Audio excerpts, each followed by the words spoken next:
نبی کریم صلی اللہ علیہ وآلہ وسلم، حضرت ابوبکر صدیق، حضرت عمر فاروق، حضرت عثمان غنی اور حضرت علی رضی اللہ تعالیٰ عنہ سب اکٹھے بیٹھے تھے۔ حضرت فاطمہ رضی اللہ تعالیٰ عنہا نے شہد کا پیالہ پیش کیا، پیالے میں بال گر گیا۔ حضور اکرم صلی اللہ علیہ وآلہ وسلم نے فرمایا، سب اس پیالے کے متعلق اپنی اپنی رائے پیش کریں۔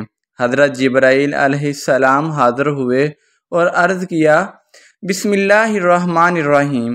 جب عالم دنیا میں ہر طرف شرک و کفر کی آوازیں ہر جگہ سے شروع ہو گئیں اور پوری دنیا میں بت پرستی جیسی بدترین لعنت نے دنیا والوں کو اپنے اندھیروں میں چھپا لیا، انسان نے اپنے کریم رب کی بندگی چھوڑ دی اور درندوں جیسی زندگی گزارنے کا آغاز کر دیا، جہالت اور گمراہی کی وجہ سے اپنے خدا کے رشتوں کو بھلا دیا، اپنے جگر کے ٹکڑوں کو زندہ درگور کرنے جیسی ملعون رسومات کو اپنا مقصد بنایا اور پھر سینکڑوں برائیاں اپنے وجود میں شامل کر دیں اور ہر سمت اندھیرا چھا گیا۔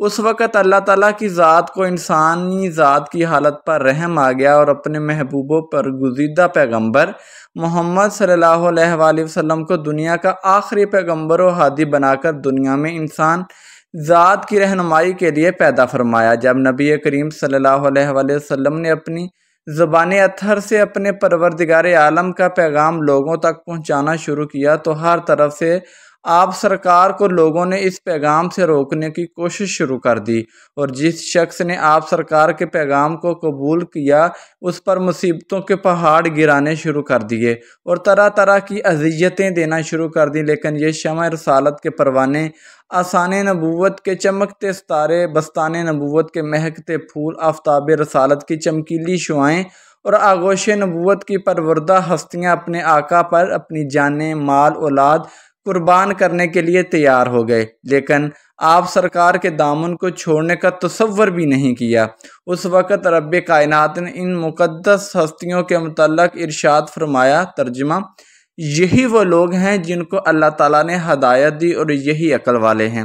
جب ان مقدس ہستیوں نے اپنے ان خود ساختہ معبودوں کی غلامی کو چھوڑ کر ایک خدا کی غلامی اختیار کی تو انہیں لوگوں نے وہ تکالیف دینا شروع کر دی جن کو پڑھ کر انسان کانپ اٹھتا ہے، لیکن اسلام نے ان صحابہ کرام رضی اللہ تعالیٰ عنہ کو، جنہوں نے اپنی جانیں اسلام کی خاطر قربان کر دیں لیکن اپنے کریم کے پیغام کو اپنے دل سے نکالنے کا تصور بھی نہیں کیا، ان مقدس ہستیوں کے واقعات کو پڑھ کر ایک مسلمان کا ایمان شک و شبہات سے پاک ہو جاتا ہے اور ہر قدم پر اپنی کامیابی کا یقین زیادہ بڑھ جاتا ہے۔ حضرت یاسر بن عامر رضی اللہ تعالیٰ عنہ یمن کے باشندے تھے۔ یہ آپس میں 4 بھائی تھے، حضرت یاسر، مالک، حارث اور ایک چھوٹا تھا۔ یہ چوتھا نمبر بھائی جس سے سب سے زیادہ محبت کرتے تھے ایک مرتبہ کہیں گم ہو گیا، جس کی کوئی خبر ان کو نہ ملی۔ یہ لوگ اپنے بھائی کی محبت کی شدت کی وجہ سے دل کے ہاتھوں مجبور ہو کر اپنے بھائی کو ڈھونڈنے کے لیے گھر سے نکلے، اپنے علاقے کا چپا چپا چھان مارا، لیکن ان کا محبوب بھائی ان کی نظروں نے نہیں دیکھا۔ آخر حضرت یاسر رضی اللہ تعالیٰ عنہ اپنے دونوں بھائیوں مالک اور حارث کے ساتھ اپنے بھائی کو تلاش کرتے کرتے مکہ پاک کی سرزمین میں پہنچ گئے، لیکن یہاں بھی انہیں اپنے بھائی کے متعلق کوئی معلومات نہ مل سکی۔ لیکن اس پاک سرزمین میں آقائے نامدار حضرت محمد صلی اللہ علیہ وآلہ وسلم نے توحید کا پرچم بلند کر رکھا تھا، اور یہ دولت حقیقی حضرت یاسر کے مقدر میں لکھی جا چکی تھی۔ جیسے ہی یہ اعلان اس مقدس شخصیت کے کانوں میں پہنچا تو اپنے بھائیوں کو کہنے لگا، میں نے وہ دولت ابدی حاصل کر لی ہے کہ اب مجھے کسی دوسری چیز کی ضرورت نہیں ہے۔ اگر رہنا چاہتے ہو تو میرے ساتھ رہ سکتے ہو، ورنہ تم اپنی مرضی سے مجھے چھوڑ کر جا سکتے ہو، مجھے تم سے شکایت نہیں ہے۔ یہ بات سن کر دونوں بھائی مایوس ہو کر سرزمین مکہ پاک سے اپنے ملک یمن چلے گئے، لیکن حضرت یاسر بن عامر رضی اللہ تعالیٰ عنہ نے مکہ پاک میں سکونت اختیار کر دی اور یہاں ابو حذیفہ بن مغیرہ سے حلیفانہ تعلقات پیدا کر لیے۔ ابو حذیفہ نے اپنی ایک نیک سیرت لونڈی حضرت سمیہ بنت خبات رضی اللہ تعالی عنہ حضرت یاسر بن عامر رضی اللہ تعالی عنہ کو بخش دی۔ جس سے انہوں نے نکاح کر لیا اور اپنی زندگی کے دن مکہ پاک میں گزارنے لگے۔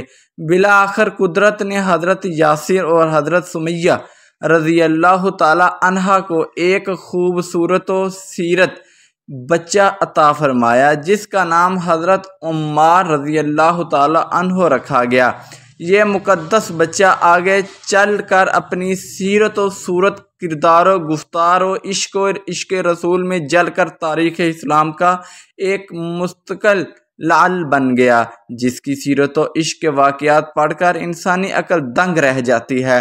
سیدنا ابو ذر غفاری کو خلیفہ سوم سیدنا عثمان نے مدینہ سے رہزہ عراق چلے جانے کا حکم دیا، چنانچہ وہ اپنے اہل و عیال کے ساتھ وہاں چلے گئے۔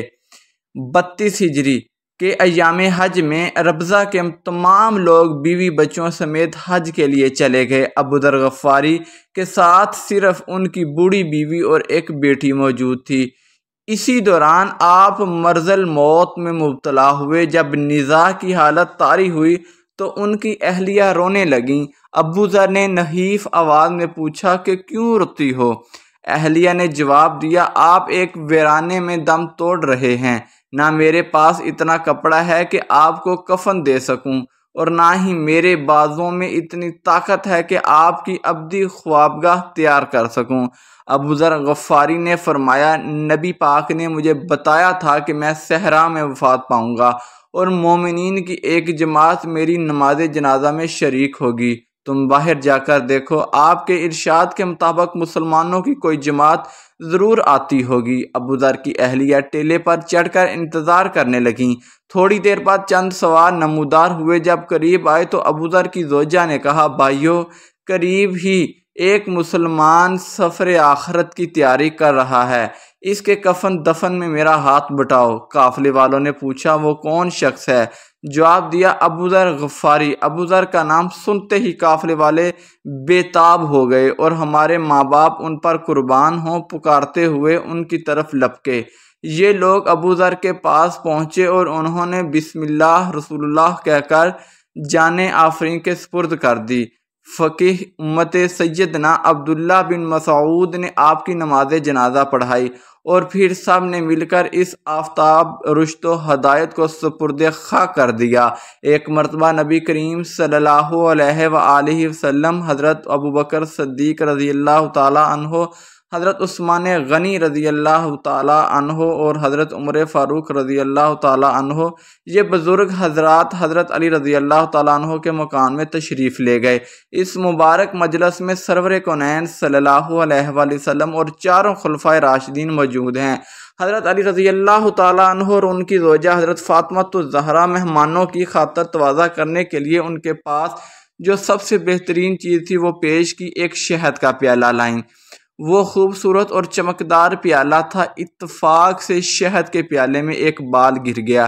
حضور اکرم صلی اللہ علیہ وآلہ وسلم کے دست مبارک میں جب وہ پیالہ آیا تو آپ سرکار نے ان حضرات کے سامنے وہ پیالہ پیش فرمایا اور ارشاد فرمایا، دیکھو اس پیالے کی خوبصورتی، اور اس میں شہد ہے اور شہد کے پیالے میں ایک بال پڑا ہوا ہے۔ ہر ایک اپنی طبیعت پر زور ڈال کر اپنے ذوق کے مطابق پیالہ اور بال کے متعلق اپنی رائے پیش کریں۔ حضرت ابوبکر صدیق رضی اللہ تعالی عنہ نے فرمایا، اللہ کے رسول صلی اللہ علیہ وآلہ وسلم کے نزدیک مومن کا دل تشت زیادہ روشن اور چمکدار ہے، اور اس کے دل میں جو ایمان ہے وہ شہد سے زیادہ شیریں ہے، لیکن ایمان کو موت تک حفاظت کر کے لے جانا بال سے زیادہ باریک ہے۔ حضرت عمر فاروق رضی اللہ تعالی عنہ کے سامنے جب یہ پیالہ آیا تو حضرت عمر فاروق رضی اللہ تعالی عنہ نے فرمایا، یا رسول اللہ صلی اللہ علیہ وآلہ وسلم، حکومت اس تشت سے زیادہ چمکدار اور روشن ہے، حکمرانی کرنا شہد سے زیادہ شیریں ہے، لیکن حکومت میں عدل و انصاف کرنا بال سے زیادہ باریک ہے۔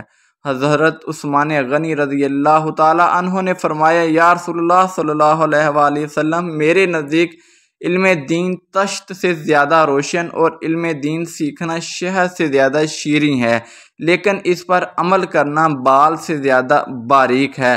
حضرت علی رضی اللہ تعالی عنہ نے فرمایا، یا رسول اللہ صلی اللہ علیہ وآلہ وسلم، میرے نزدیک معزز مہمان طشت سے زیادہ روشن ہیں، اور ان کی مہمان نوازی شہد سے زیادہ شیریں ہے، اور ان کو خوش کرنا بال سے زیادہ باریک ہے۔ حضرت فاطمہ الزہرا سلام اللہ علیہا رضی اللہ تعالی عنہا فرماتی ہیں، عورت کے حق میں حیا اس طشت سے زیادہ روشن اور چمکدار ہے، اور اس کے چہرے پر پردہ اس شہد سے زیادہ شیریں ہے، اور ایک غیر مرد پر نگاہ نہ پڑے اور مرد کی اس پر نگاہ نہ پڑے، یہ بال سے زیادہ باریک۔ حضور اکرم صلی اللہ علیہ وآلہ وسلم نے فرمایا، اللہ کی معرفت اس طشت سے زیادہ روشن ہے۔ موافقت الہی سے آگاہ ہو جانا، خرفت الہی حاصل ہو جانا اس شہد سے زیادہ شیریں ہے، اور اللہ کی معرفت کے بعد اس پر عمل کرنا بال سے زیادہ باریک ہے۔ حضرت جبرائیل علیہ السلام نے فرمایا، میرے نزدیک راہ خدا طشت سے زیادہ روشن ہے، اور اللہ کی راہ میں اپنی جان مال قربان کرنا، جہاد کرنا شہد سے زیادہ شیریں ہے۔ اور اس کے بعد فرمایا، اس پر استقامت یعنی موت تک راہ خدا میں چلتے رہنا بال سے زیادہ باریک ہے۔ اللہ تعالیٰ فرماتے ہیں، جنت اس طشت سے زیادہ روشن اور جنت کی نعمتیں اس شہد سے زیادہ شیریں ہیں، لیکن جنت تک پہنچنے کے لیے پل صراط سے گزرنا بال سے زیادہ باریک ہے۔ اللہ تعالیٰ ہمیں بہتر عمل کرنے کی توفیق عطا فرمائے اور ہمیں نیکوں کاروں میں شامل کرے، آمین۔